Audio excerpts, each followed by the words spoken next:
Bonjour, je m'appelle Arnaud, j'ai effectué mon BTS diététique au sein de l'E2SE et actuellement je suis diététicien en libéral spécialisé en nutrition du sport. J'ai toujours été passionné par le sport.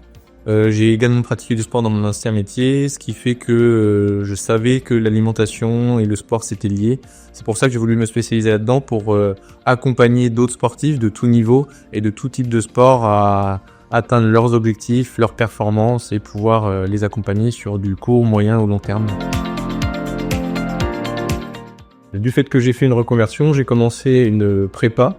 Ça a été ma première année d'études, de reprise des études, pardon.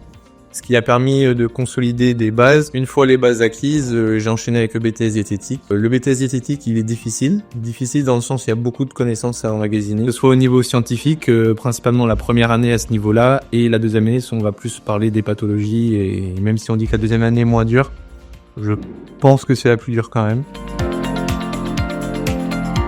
En année de prépa où j'ai fait un stage en diététique sportive, auprès d'une diététicienne à Rennes, et ça m'a consolidé dans le fait de faire ce métier-là et cette spécification-là. Ça m'a vraiment plu.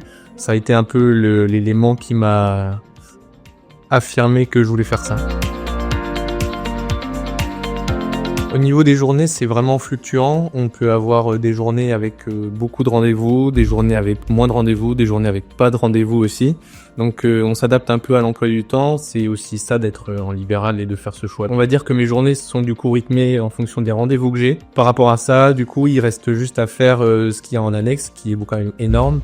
Donc j'ai un compte Insta professionnel qu'il faut tout le temps alimenter. J'ai des projets aussi sur un moyen long terme à mettre en place. J'ai des factures à faire, il y a énormément de choses à faire, donc les journées sont assez denses et diversifiées. C'est aussi ça l'avantage, c'est que c'est jamais la même chose, il y a tous les jours des choses différentes et du coup c'est très riche en expérience.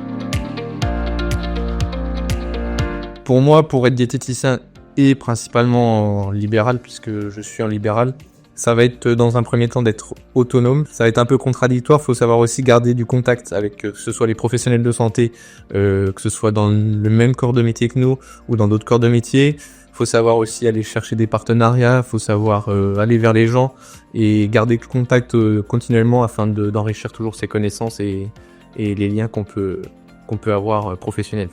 Il faut savoir également être pédagogue. On a des connaissances scientifiques avec des mots un peu compliqués. Il faut savoir les retranscrire, savoir vulgariser un peu les informations et aussi les expliquer pour qu'ils les comprennent.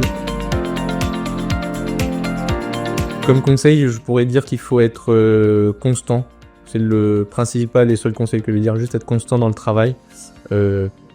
Retravailler un peu tous les jours, tous les soirs les cours, dès qu'il y a des nouvelles notions et se faire des fiches.